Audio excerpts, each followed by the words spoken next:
This is Charlie Kao with TravelMole TV in Fort Lauderdale at the PhoCusWright Conference with Jim Davidson, CEO of Farelogix, a company that really provides the pipelines, as maybe for airlines to the GDSs and other connectivities. But we'll let Jim tell us what they do. Yeah, thanks, Charlie. I think there's nothing really sexy about plumbing, but we do it, and we do it really well. And so, and the big part about plumbing is what you can actually send through the pipes. And what we're so excited about now is airlines look into merchandising and really creating brand awareness, creating product awareness, giving consumers choice. All that flows nicely through those pipes, and when it flows nicely through those pipes, we make the airline happy, we make the end user happy, whether it's a travel agency or GDS, and obviously if they're happy, we're very happy. Go back a little bit.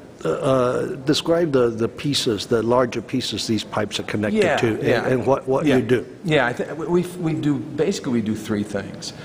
First of all, we actually do an XML API into the airline's reservation system. This is into their core inventory and scheduling system, and it's fairly old technology, so we go in there deep and we actually convert all that to XML, make it standardized, which is now the NDC standard, and allow anybody that wants to connect to that an easy path to do that. So we support ticketing and refunds and exchange and booking, all that in a fairly consistent level at the airlines. And on top of that, we actually create two other engines. One is a merchandising engine, which is called FMS2, and what that does, that allows the airline to create these ancillaries offers or fare families or fare bundles or corporate specials, and actually deliver that through XML, standardized to corporate booking tools, through the GDS to the travel agency. And the last thing is a basic pricing engine.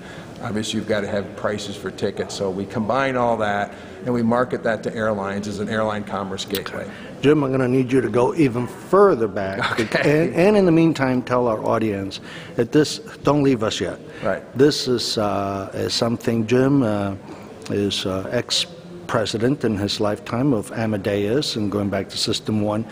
And this whole business of GDSs, right, and CRSs continue over the last decade and a half to evolve. Right. And it is, for the next decade, it will continue to evolve.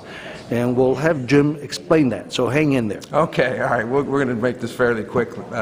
If you go back to really how airlines used to distribute their product, when it was even, you picked up the phone and called, you got two things. You got a schedule and a fare. And even though that was fairly complex within the old system, that's what airlines used to compete on. And they've done that for 40 years. And what happens is new entrants come in and either lower or raise the price, condense their schedule, and that's what the systems were built to do. Well, what's happening now is airlines are, in some cases, breaking apart their products, and they're selling unbundled products, such as bags. It wasn't necessarily very popular, but now they're getting to what are calling true choices and ancillaries. So now what the airline product is much more complex than just a schedule and a fare, so the technology has to keep up with that. So that's really what's creating the opportunity for new technology companies, and even the GDSs, who again were born out of airlines.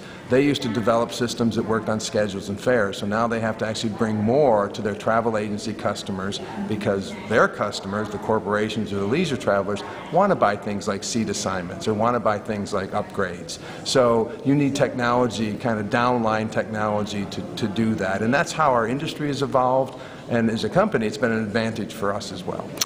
So, so people can relate to it. Which airline might I be using and booking, say, extra baggage and things that would be using your technology? Well, and that's a great question, because we don't stand out. We don't have websites, or we don't. We're the, again, when you're the plumbing, no one looks at your plumbing when they come to visit your house. They look at your beautiful bathroom or your beautiful sink. So when you, for example, if you go to Priceline and you book an American Airlines or United Airlines ticket, that is actually, we're using our plumbing. In addition, if you go on and actually book a seat and you pay for a main cabin extra on American Airlines, that is using our plumbing. So in that case, Priceline connected to our plumbing, and we deliver Americans content through that plumbing. And it's integrated with all other airlines, so as a consumer doesn't actually know the source of the content. Right. And It's called so that's aggregation. Farelogix, and all this ancillary stuff. What was it, the revenue, say a couple years ago versus now? Yeah, and this is the part that's so exciting. If you look at back in 2010, it was about $12.5 billion. Last year it was about $27 billion. It's projected in 2013 to be $42 billion across the network of airlines. So what you have, a situation where airlines are offering more products and services, but more importantly, consumers actually value those products and services with their wallet share. So they're buying more products and services. And that's a great thing for everybody. The consumer's happy, the airline's happy, and if we deliver this effectively to the travel agency, they'll be happy as well. So this increase in volume, does that reflect an increase in air seats sold or not well, really? That's the interesting thing is if you look at those percentages, those are very dramatic increases, very dramatic. 50, 60% increases, and you can easily look at traffic and see traffic rising 3 or 4%. So what that means is, obviously, the airlines are being successful in creating brand awareness, creating product choices, and consumers like that. If they didn't like it, you wouldn't see actually the volume of revenue go up. And the profit margin on those things are? Well, the margin on selling something you already have in place. An airline's an expensive unit, and now you've got seats that are in place, and if you can sell more leg room, and a customer wants that, the margin is very high compared to the margin on a ticket. Are they going to maybe share that with travel agents? Or? I believe they are. I believe some have figured it out. Again, I think part of that is actually having a technology in place that allows the airline to see the benefits that the travel agencies bring to selling to their customers. Once that's in place, I got to believe the airlines will go gung-ho and try to encourage as much content being sold through travel agencies, and if they're successful at that, they should in fact get a piece of that. Okay. What innovation, disruptions, maybe revolution do you see in the coming years in distribution? That's a great question. I think there's going to be kind of two areas that are really going to start focusing. We're just scratching the surface of how airlines want to establish their brands in the marketplace. So I think we're going to see a lot more consumer-friendly type products and services out there, more dynamic and more personalization. And also I think you're going to see the whole recovery.